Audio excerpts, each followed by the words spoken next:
네, 전국의 주요 이슈 정리해 보겠습니다. 네, 오늘 두 분과 함께합니다. 조현삼 민주당 정책위 부의장, 원영섭 전 국민의힘 미디어 법률단장과 함께합니다. 어서 오세요. 어서 오세요. 자, 이재명 대통령 오늘 오전에 한미 관세 안보 협상 합의를 문서화한 이 팩트 시트를 직접 발표했습니다. 잠시 준비된 영상 보고 오도록 하겠습니다. 한미 동맹의 굳건한 신뢰를 바탕으로 상호 존중과 이해의 기초에 호혜적인 지혜를 발휘한 결과로 한미 모두가 상식과 이성에 기초한 최선의 결과를 만들었습니다. 핵 추진 잠수함 건조를 추진하기로 함께 뜻을 모았습니다. 우라늄 농축과 사용 후 핵연료 재처리 권한 확대에 대해서도 미국 정부의 지지를 확보하는 데 성공했습니다. 미국 상선뿐만 아니라 미 해군 함정 건조조차도 대한민국 내에서 진행할 수 있도록 제도적 개선책을 모색하기로 했습니다. 이와 함께 주한미군의 지속적 주둔과 확장 억제에 대한 미국의 확고한 공약도 거듭 확인했습니다.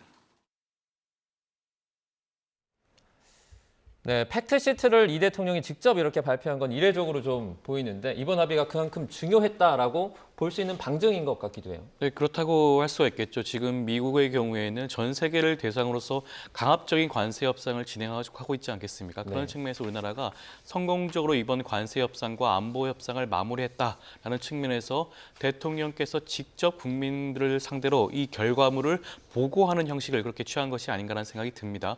그만큼 이 협상 과정이 굉장히 지난하고 어려웠음에도 불구하고 성공적으로 마무리했다는 측면을 강조하는 게 아닌가라는 생각이 드는 것이고요.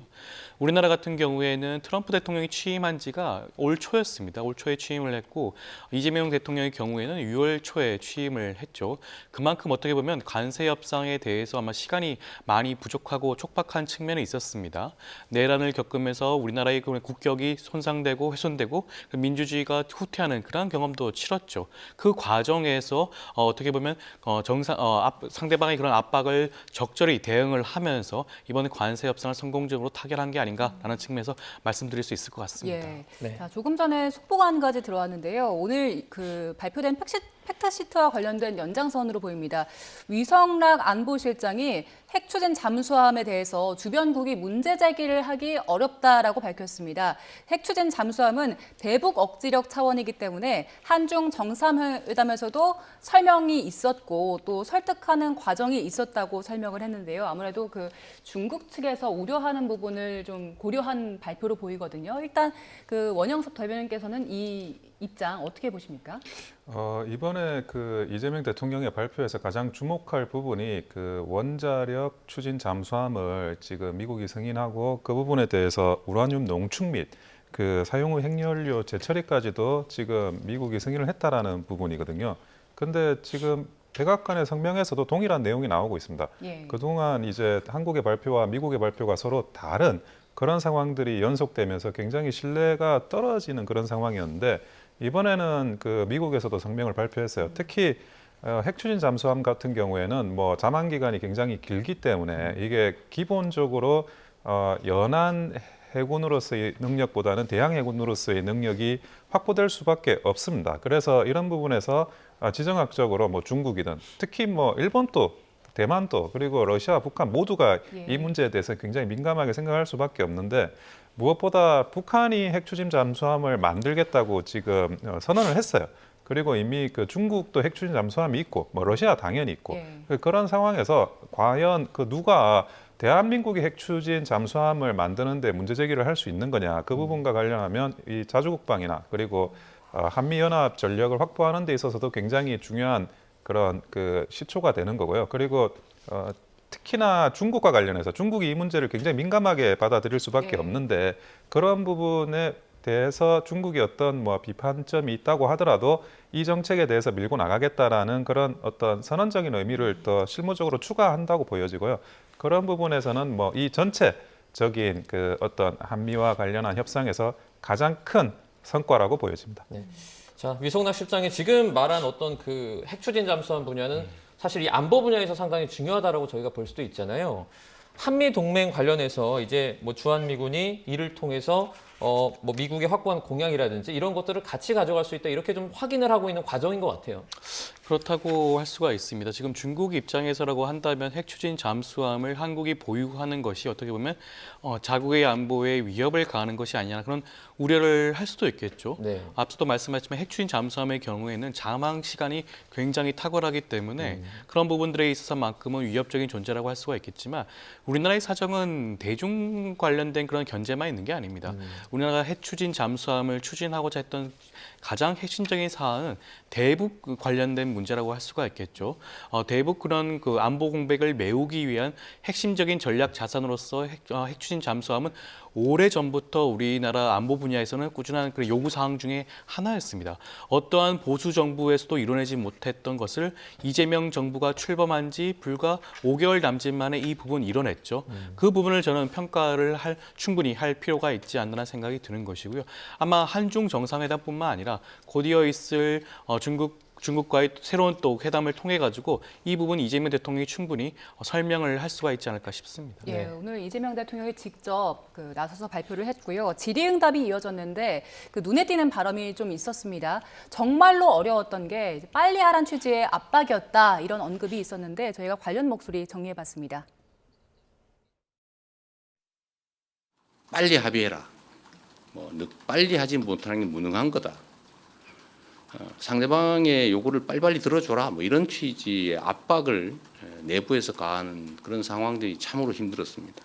국익에 반하는 합의를 강제하거나 또는 실패하기를 기다려서 공격을 하겠다는 심사처럼 느껴지는 그런 내부적인 부당한 압력은 참 없었으면 좋겠다는 생각이 들었습니다.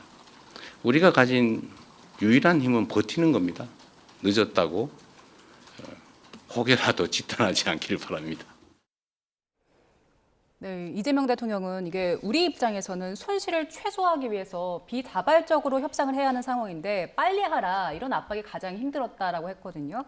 사실 야당을 콕 집어서 말한 건 아니지만 이게 정치 공세에 대한 좀 힘들었던 심경을 말한 것 같아요. 국민의힘은 빨리 하라고 한 적은 없고요. 제대로 하라고 한 적은 있습니다. 몇 번에 걸쳐가지고 최종 합의가 반복돼서 나왔지만 합의문이 없는 상태고 지금 이재명 대통령이 이야기를 했지만 아직도 합의문이 없는 거는 매한가지입니다. 이것이 마지막 최종 합의가 되기를 바라고요. 그리고 3,500억 불의 문제는 결코 작은 문제가 아닙니다. 200억 불에 대해서 매년 이렇게 투자를 해야 되는데 과연 달러 스와핑이 없는 상태에서 지금 200억 불의 투자 자체가 가능한 건지 사실은 지금도 굉장히 의문이 들 수밖에 없습니다. 그런 네. 부분들에 대해서 야당이 이런 부분에 대해서 비판을 하면 그 비판을 레버리지 삼아가지고 또 협상력을 더 키울 수가 있는 겁니다.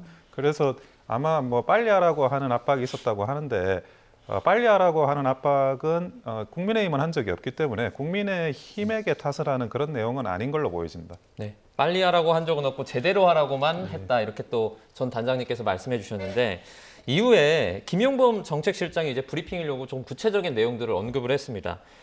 타이완 얘기를 하면 불리하지 않은 조건으로 합의를 했고 또 농축산물 시장 개발은 합의문에 담기지 않았다 이렇게 밝혔는데 이 부분은 어떻게 평가하십니까?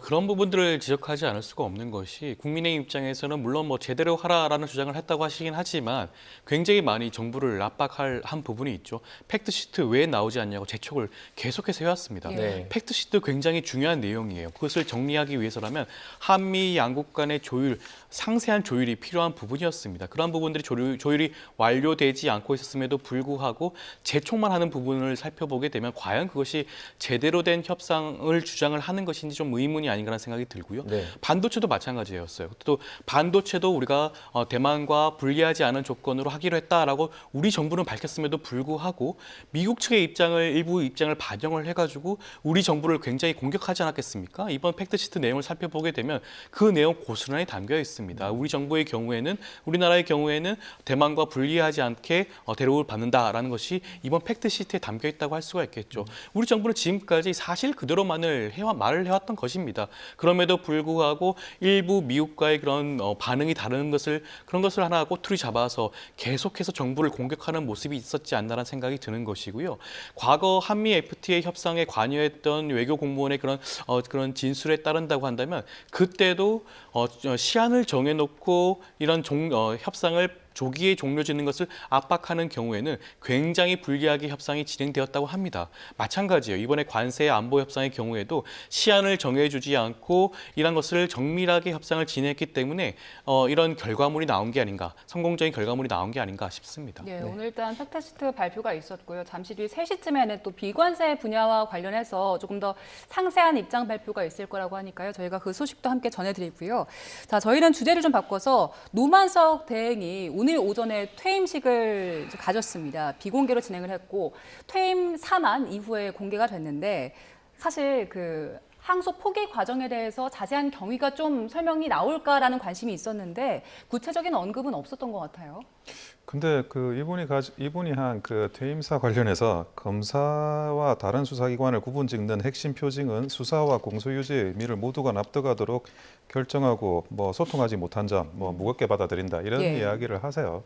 근데 이분이 부족했던 거는 이분이 보면 일종의 그 뭐랄까 엘리트로서 그런 어떤 기본적인 자질이 안 되는 엘리트라고 보여지는 거예요. 무슨 말이냐?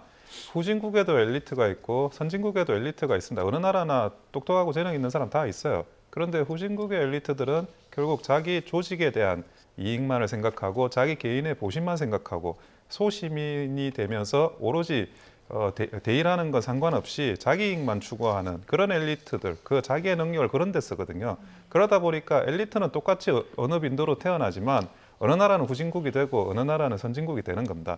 근데 이 노만석이라는 이 그 대행이 지금 한 짓은 그냥 뭐 윈윈이라는 표현을 보고 제가 깜짝 놀랐는데 그 윈윈에는 검찰청의 윈, 법무부의 윈은 있고 대한민국의 윈, 국민의 윈은 없는 겁니다. 그러니까 이런 것들이 얼마나 이 그 퇴행적인 엘리트의 모습을 보여주는가. 이런 분이 무려 이런 그 검찰이라는 그 굉장히 그 어떻게 보면 초엘리트 조직에서 승승장구해가지고 대행까지 갔다라는 게 우리나라의 그런 병리적인 현상이 아닐까 싶을 정도로 안타까운 부분이고요. 그래서 이런 분들이 퇴임사라고 하는 내용들도 뭐 거의 내용도 없고 그리고 자기가 뭐 열심히 했다는 비겁한 변명에 불과한 내용들입니다.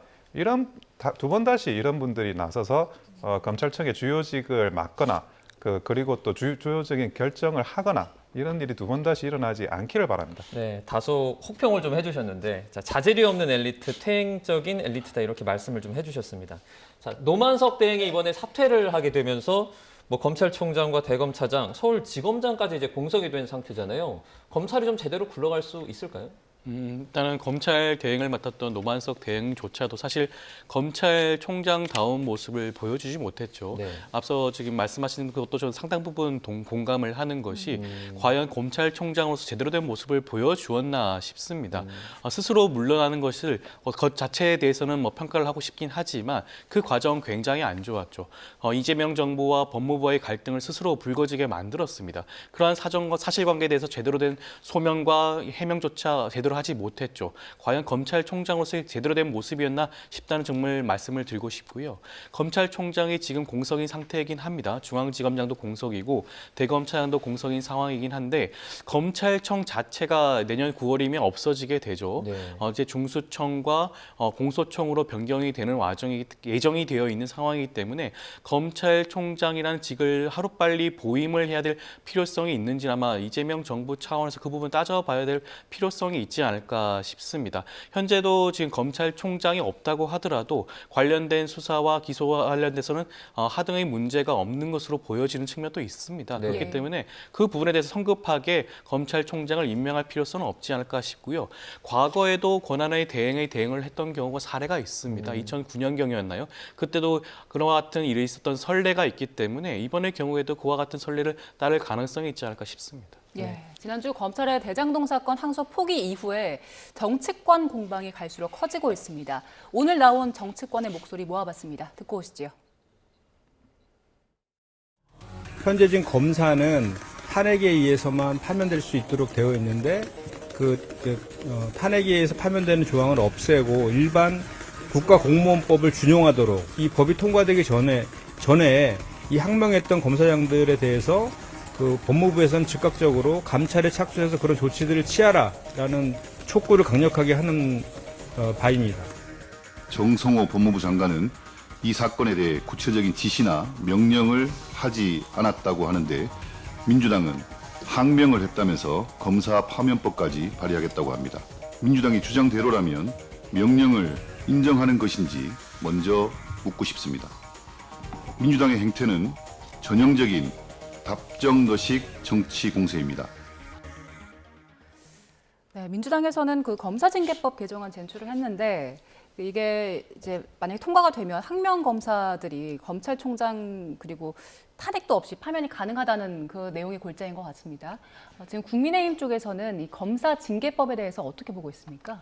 우선은 그 검사의 지위는 준사법기관인 1인제 관청입니다. 그러니까 준사법기능이라는 게 사법기능하고 같은 겁니다. 과거에는 수사와 재판이 하나로 붙어 있었는데 이거를 이제 인권보호 차원에서 나눈 거에 불과해요. 그래서 법원은 사법기관, 검찰은 준사법기관 이렇게 분류를 하는 겁니다. 근데 법원은 신분보장을 받지 않습니까? 그리고 법원이 신분보장을 받기 때문에 그게 조응하는 준사법기관인 검사의 신분보장도 같이 이루어지는 겁니다. 이거를 뭐 마치 검사들이 뭐 내 마음에 안 들어 하면서 이렇게 뭐 징계도 얼마든지 할 수 있게 만든다라는 거는 기본적인 그 사법제도의 근본을 해치는 그런 정책일 수밖에 없고, 그리고 한편으로는 정무적으로 좀 보자면 아니 어차피 검찰청 폐지하는데 검사징계법 뭐 개정하든 폐지를 하든 그게 민주당에게 무슨 상관인지 사실 잘 모르겠어요. 네. 그리고 엄밀히 항명을 했다라고 하지만 아까 뭐 정의용 사무총장이 이야기했듯이 정성호 법무부 장관은 명령한 적이 없다는 거 아닙니까? 그러면 항명이란 것도 존재할 수가 없죠. 그리고 그 대행이나 아니 노만석 대행이나 뭐 중앙지검장이나 사퇴를 했어요. 사퇴를 하고 본인들의 변은 기존의 수사 검사나 이런 분들이 가지고 있는 의견이 존중돼야 될 필요가 있다라는 건 이야기를 한 겁니다. 그것을 법무부하고 조율하는 과정에서 그 항소 포기를 진행을 한 거고, 그러면 도대체 이 항명을 주장하는 사람들, 항명이라고 하는 검사들이 무엇을 항명했다는 건지 그 명령의 실체가 지금 존재하지 않고, 그리고 무엇보다 임은정 검사처럼 동부지검장, 그분 이제 동부지검장으로 계신데 그분은 네. 이런 기준이면 수시로 항명하는 분입니다. 이분은 왜 그러면 동부지검장을 해야 되는지 되물을 수밖에 없습니다. 네, 요거는 조금 그 다른 이견이 있으실 것 같은데 어떻습니까? 뭐 파면이 뭐 필요하다 또는 항명은 성립하지 않는다, 이 주장에 대해서 어떻게 보세요? 검찰 징계법과 관련해서 갑자기 나온 그런 주장은 아니고요. 과거부터 이런 데한 논의가 충분히 이루어져 왔습니다. 준사법기관이라고 말씀을 하셨지만 지금 이제는 수사와 기소가 분리가 되죠. 과거의 그런 검사의 지위를 보장해야 될 그 필요성이 현저히 적어지고 있는 상황이라고 보여지는 것이고요. 과거 검사가 어떠한 모습을 보였습니까? 별건 수사, 강압 수사, 조작 수사를 통해 가지고 기소하는 사례가 왕왕 있었죠. 그런 부분들에 대해서 정치 검찰, 정치 검사라는 비난 얼마나 많았습니까? 그런 것에 대한 반성적 고려로서 이러한 징계법 개정안을 처리할 필요성이 있는 것이고요. 항명, 검찰총장에 대한 항명도 항명 아닌가요? 검찰총장이 항소를 진행하지 않겠다, 항소를 포기하겠다고 결정을 내렸음에도 불구하고 이에 대해서 전국에 있는 수많은 지검장과 검사들이 이에 대해서 항명 조치를 했습니다. 과연 어떠한 공무원 조직들이 그러한 집단 반발과 집단 항명 조치를 할 수가 있죠?